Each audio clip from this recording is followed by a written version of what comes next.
Communication is the key. We need to know if you're not going to be in service, if you're going to be running late. We need to know what, again, the song list. We need to know what the dancers are doing. If, you know, the dance, everybody's going to be out, so we're not going to have a dance. Or we just need to know so that we're not getting to service at 9 o'clock, 10 o'clock, and still don't know, thinking that everything is in order.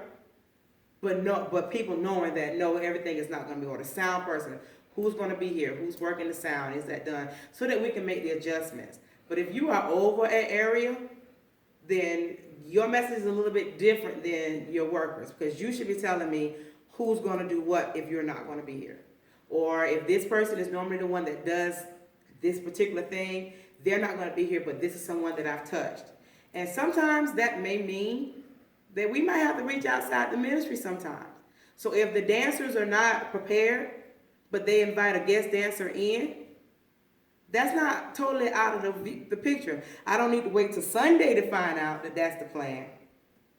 Because if we're talking and we're communicating, you already know Sunday, this is going on and I'm not going to be here, or I'm not going to be able to do this. Or Wednesday night, you notice I got a pain in my back and it's not going anywhere. And I don't know if it's going to be straight by then. So I'm reaching out to this person to come in and minister and dance to us. We just need to know, because Sunday is too late to find out those things unless it just happens Sunday morning. So just communicate, because we're small in number, but our task has not decreased. The expectation has not decreased.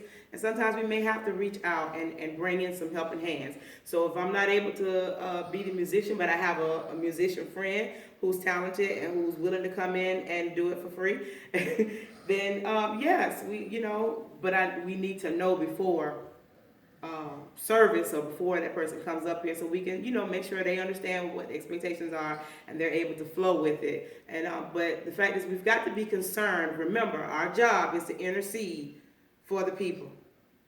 And if I can't personally do it, that doesn't stop me from talking to others that I can, who are qualified to fill in that gap, for me. That's called, networking, and realizing it's not about just us. But when we understand the importance of what we do, it would bother us to leave anything hanging. To have somebody to have to just fill in the gap, and there was a way that I could have prepared them for it. Also keep in mind, that happens. Sometimes that does happen. Sometimes it's something that can't be avoided. So even though I may just be the sound person, I may end up having to sing. I may end up having to pray. I may have to step out of my assignment or my specific task to fill in the gap, because we're one whole ministry. And the fact is that we have many gifts. There's just certain gifts that we're better at. And so it may come a time where, if it's just the intercessors that's up here and the praise team hasn't made it, there's no musician, that doesn't mean we still don't do verbal praise. That doesn't mean that we still don't go into a song. That doesn't mean that, because the order is still, the expectation of the service is still there. If the intercessor is not here, as the musician, the drummer, PJ may have to get up the drums and open up in prayer. So we're perfecting every area of our lives so that we can, help the service to flow. We don't want that to happen, but the bottom line, it may. So that is the expectation. Communicate. You need to know, if you're not going to be here, if you're running late, what is your plan for the service? If God has given you something, like He's just stirring you up on something, because we may have plans, but because of what God has given, it may shift to everything. But if you haven't shared what God has given, we don't know, because it could be for the service. So present, what is God saying? What is God talking to you? What is He calling for? And then let us, work it out with leadership on how. Is this something for the service and we need to adjust everything?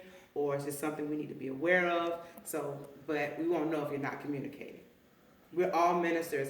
God is speaking to all of us, and we have to share. I want you to share.